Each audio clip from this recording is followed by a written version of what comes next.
Dernièrement, j'ai testé les nouveautés de chez Mini, la Cooper C puis la Cooper S. La C est une Mini thermique équipée d'un 3 cylindres développant 156 chevaux. La S est une Mini thermique dotée d'un 4 cylindres de 204 chevaux. Je pensais initialement que le juste milieu allait être la Cooper S, avec une conduite plus douce et une architecture plus robuste, mais au final, je n'ai pas été transcendé par la différence entre ces deux motorisations. Alors, avant de donner mon verdict sur la nouvelle génération de la Mini, j'ai voulu donner sa chance au vilain petit canard. J'avais en effet négligé la Mini électrique. Mais au final, vous serez surpris de m'entendre dire que, en 2025, la meilleure des Mini est bel et bien électrique.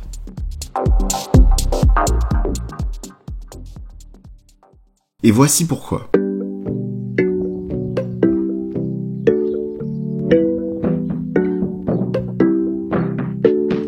Laisse-moi ta voix pour danser. Je suis toute seule et je me fais chier. Je crève de toi, je peux essayer de sauver et te vaincre dans la même soirée. Plaisir coupable, indissociable.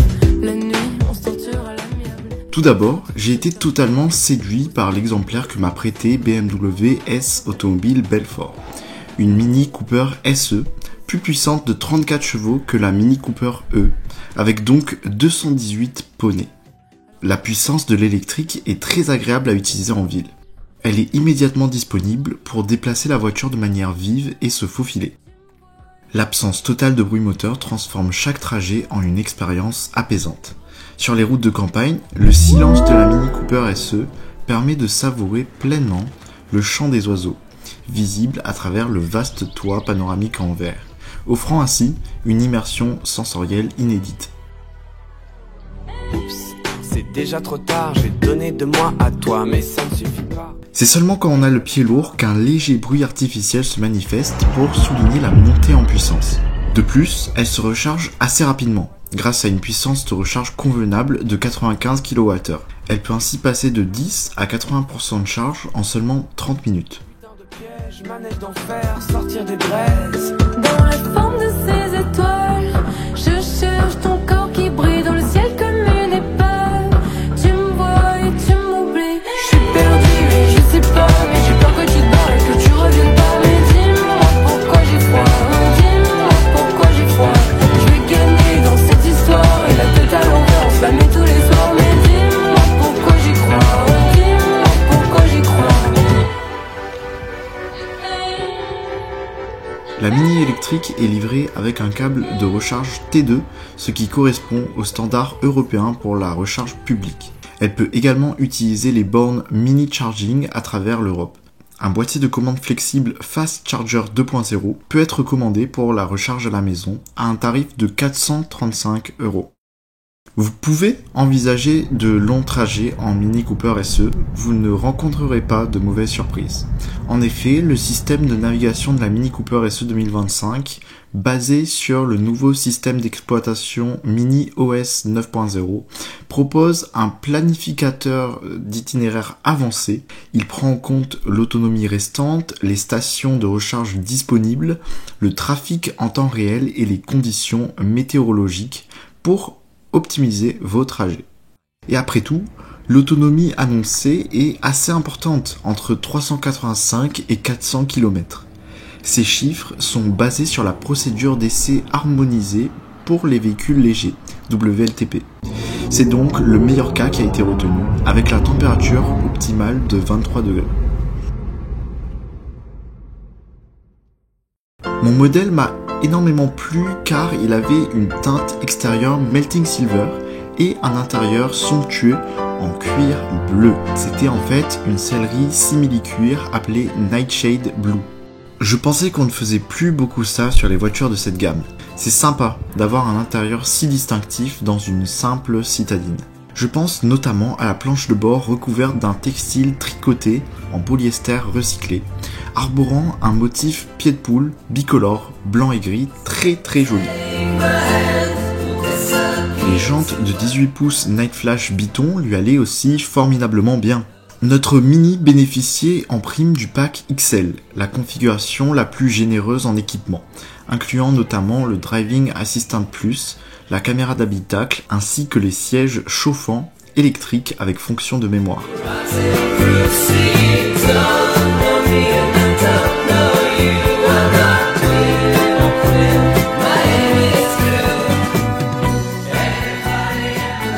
Pour résumer, c'est étonnant. Malgré ses 1680 kg à vide, soit 300 kg de plus que la Cooper S thermique, c'est la Mini électrique qui m'a procuré le plus de plaisir au volant, grâce à son couple instantané et son comportement parfaitement équilibré. Comme quoi, le poids additionnel des batteries est compensé par un centre de gravité plus bas. Car oui, la Mini électrique n'est pas tout à fait la jumelle de son homologue thermique. La Cooper S est assemblée à l'usine historique d'Oxford au Royaume-Uni, perpétuant ainsi la tradition britannique de la marque. En revanche, la Cooper SE est produite en Chine, dans l'usine Spotlight Automotive de Zhangjiagang, issue d'une coentreprise entre BMW et Great Wall Motor. Cette usine est spécialisée dans l'assemblage des nouvelles générations de véhicules électriques.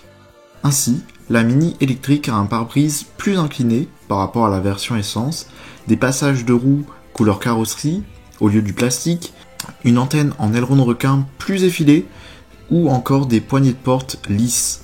Résultat, la Mini électrique grâce à la plateforme J01 fait peau neuve et se dote d'un design plus élégant. L'espace de coffre, avec 200 litres pour la Mini électrique et 210 litres pour la version thermique, n'est pas un critère déterminant pour privilégier l'une ou l'autre des versions. En revanche, le tarif, lui, peut peser dans la décision. Notre modèle d'essai affichait un prix de 38 000 € TTC, auquel s'ajoutaient 11 360 € d'options, soit un total de 49 360 €. 50 000 € la Mini, ça fait cher.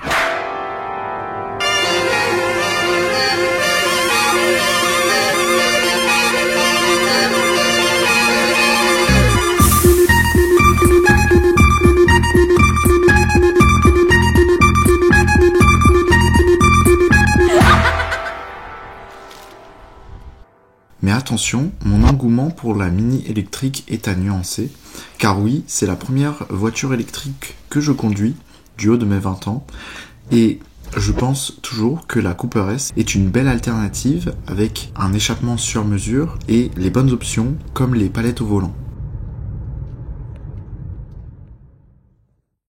Après cette belle découverte de la Mini Cooper SE, il était temps de reprendre la route direction Rouen au volant de l'Abarth 500.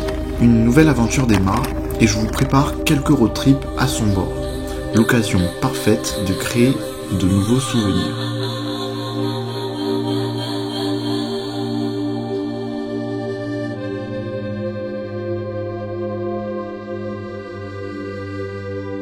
It's time for everybody to listen to the sound of all the lonely people who live beneath the ground. Don't listen to